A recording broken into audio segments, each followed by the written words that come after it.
नमस्कार। मेरे इस ज्योतिष के कार्यक्रम में आप सभी का स्वागत है। आज एक ऐसे दुर्योग पर चर्चा करेंगे जिसे ज्योतिष शास्त्र में सबसे बड़ा दुर्योग कहा गया है, कैमेंद्रम दोष। सबसे पहले यह समझने की आवश्यकता है कि जन्म कुंडली में किस ग्रह के कारण बनता है। कैमेंद्रम दोष जन्म कुंडली में चंद्रमा ग्रह से बनता है।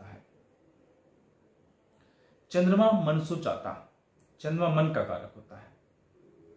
जब चंद्रमा किसी दुर्योग से पीड़ित होता है तो ऐसा व्यक्ति मानसिक रूप से अशांत रहता है। अब ये चंद्रमा चाहे ग्रहण से पीड़ित हो, यानी चंद्रमा केतु या राहु के साथ बैठे हो, या चंद्रमा किसी विषदोष से पीड़ित हो, यानी शनि के साथ बैठे हो, या चंद्रमा कैमेंद्रम दोष से पीड़ित हो, जिसकी चर्चा आज हम करेंगे। यहां मैंने कुछ पॉइंट लिखे हुए हैं। कैमेंद्रम दोष कैसे बनता है। सबसे पहला पॉइंट है कि कैमेंद्रम दोष बनता कैसे है जन्म कुंडली में। दूसरा पॉइंट है कि कैमेंद्रम दोष के प्रभाव क्या होते हैं। अगर किसी व्यक्ति की कुंडली में कैमेंद्रम दोष है तो उसके प्रभाव क्या होंगे। तीसरा पॉइंट है कैमेंद्रम दोष के परिहार क्या हैं। अगर किसी व्यक्ति की कुंडली में कैमेंद्रम दोष बनता है तो क्या कोई उसके परिहार होते हैं, तो उन पर चर्चा करेंगे। साथ ही कैमेंद्रम दोष के उपाय क्या हो सकते हैं, इस विषय पर भी चर्चा करेंगे कि कैमेंद्रम दोष अगर किसी व्यक्ति की कुंडली में है तो उसके क्या उपाय किए जा सकते हैं जिससे उनको लाभ मिल सके। तो सीधा चलते हैं कुंडली की तरफ बिना विलंब किए। ये मैंने मेष लग्न की कुंडली बनाई है। आप किसी भी लग्न के हों, यहां केवल अपन को यह ध्यान रखना है कि चंद्रमा की स्थिति क्या है।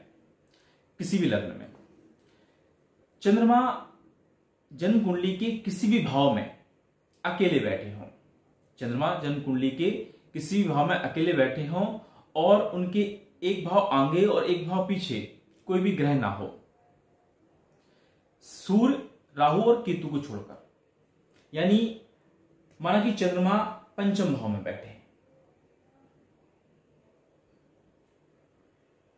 इनके एक घर आगे यानी षष्ठम भाव में कोई ग्रह नहीं है, एक घर पीछे यानी चतुर्थ भाव में भी कोई ग्रह नहीं है, तो यह बन गया कैमेंद्रम दोष।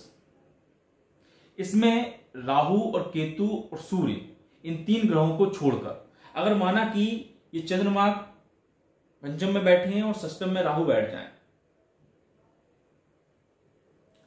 तब भी ये कैमेंद्रम दोष माना जाएगा। ऐसे ही सूर्य और केतु के साथ भी होगा। पता चला कि यहां केतु बैठे हैं या सूर्य बैठे हैं या केतु या सूर्य में से कोई ग्रह यहां बैठा है। कहने का सीधा मतलब यह है कि अगर चंद्रमा कुंडली में अकेले बैठे हैं, उनके एक घर आगे कोई ग्रह नहीं है और एक घर पीछे कोई ग्रह नहीं है, अगर राहु केतु और सूर्य में से कोई ग्रह बैठा है तो ये कैमेंद्रम दोष माना जाएगा। अब यदि किसी व्यक्ति की कुंडली में कैमेंद्रम दोष है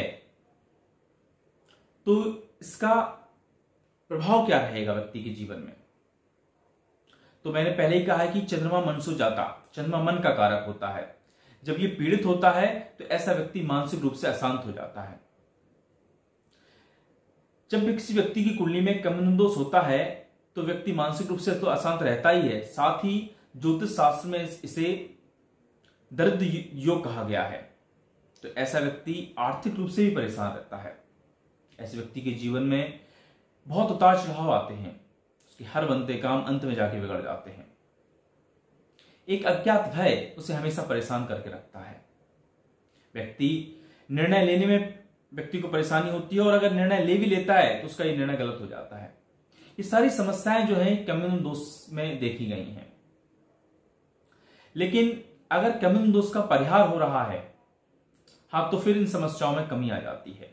तो चर्चा करेंगे कैमेंद्रम दोष के परिहारों की कि अगर किसी व्यक्ति की कुंडली में ये दोष है और ये प्रभाव पड़ रहे हैं तो कैमेंद्रम दोष वहां प्रभावशील है, और यदि किसी व्यक्ति की कुंडली में ये दुर्योग है लेकिन प्रभावशील नहीं है तो कहीं ना कहीं उसका परिहार हो रहा होगा।